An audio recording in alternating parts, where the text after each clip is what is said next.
Imagine the worst thing that someone has ever done to you.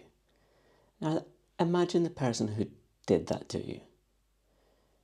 Could that person ever rectify what they did and redeem themselves for what they did to you? If you don't think so, you might think that redemption isn't possible. But I don't think we should try to establish the possibility of redemption by considering the hardest kinds of cases. While I think, and I will argue in the course of these videos, that a person can, in principle, rectify any wrong that they commit, including even the most terrible evils and atrocities, and so redeem themselves for even the most harrowing and evil of acts. I don't think it helps to start with these really hard cases.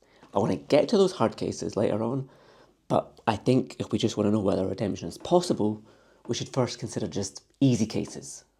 We just want to know whether redemption is ever possible, and it's not helpful to first focus on people who've committed the worst kinds of acts, because it might well be that those people could never redeem themselves, but it might be that people can redeem themselves for relatively minor and perhaps even moderately terrible wrongs. So we should first focus on these relatively minor wrongs and perhaps even moderate wrongs to establish whether redemption is ever possible. Again, you might wonder, why start with easy cases? Well, we want to start with easy cases to establish whether, even in those cases, it's possible. Because presumably, if we started with the hard cases, and that might be a lot more difficult to convince people about, that would then imply that redemption is possible in the easy cases. But if we start with the easy cases, we establish that the phenomenon of redemption, of rectifying one's wrongs, is in fact first possible. And that means that we've then got a reason to go into the more difficult and contentious inquiry about whether redemption for great evils is ever, in principle, possible. And so the way I'm going to proceed is by considering cases, examples, and elaborating on them. I'm going to start today with a fictional case, and in future episodes I'll consider more real-life cases, and then use the theory we're going to discuss and develop in the course of these videos to try and illuminate and clarify real-life cases and controversial ones. So let's consider the case. Consider a person, call him Jim, who as a teenager steals their best friend's prized possession, a watch that was handed down to them from their great-grandfather. Jim didn't need to steal the watch. He wasn't wealthy as a teenager, but the watch didn't have any significant financial value. If he tried to sell it, he wouldn't have gotten much for it. But it did have immense sentimental value for Jim's friend. Jim acted out of jealousy because he wanted to have something as precious as his friend did. Jim could have easily resisted temptation and not stole the watch, but he didn't resist temptation. He stole it and he kept it. As the weeks go by, Jim starts to wonder why he really felt the need to steal the watch. Why didn't he just process his feelings of jealousy and try to find something else of value that he could attach himself to? Why did he need to lash out at his friend?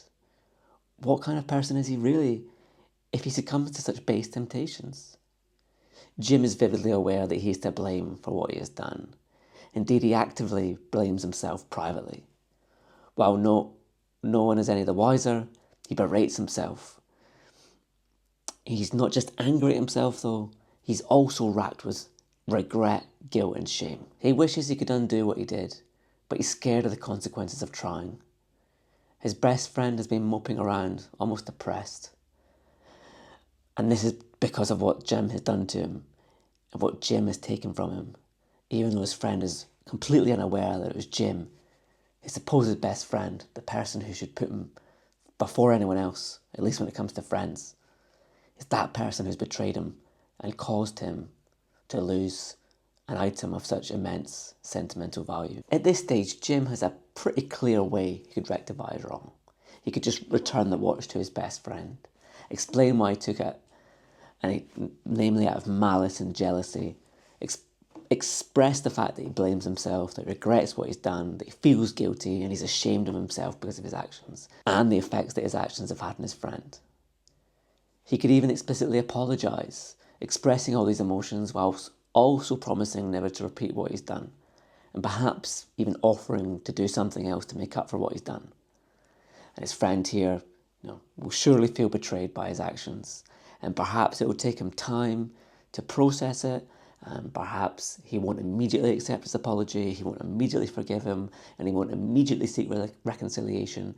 But it does seem that at that point, the friend has at least been given some good reason to at least tentatively accept his apology and offer a kind of tentative or conditional forgiveness, and perhaps even consider reconciling at some point.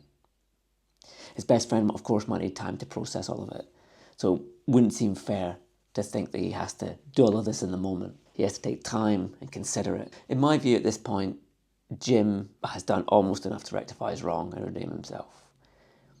What more does he need to do? I'm going to talk more about it next time, but the basic idea is that whilst Jim's apologised, part of that apology is promising never to repeat the wrong, and he has to meet that promise. And part of meeting that promise, I'm going to argue, is transforming himself. Not a completely thorough, radical transformation, but a sufficient enough a transformation that he can never repeat the wrong. When he's changed in that way, Jim will have been given decisive reason to trust him again.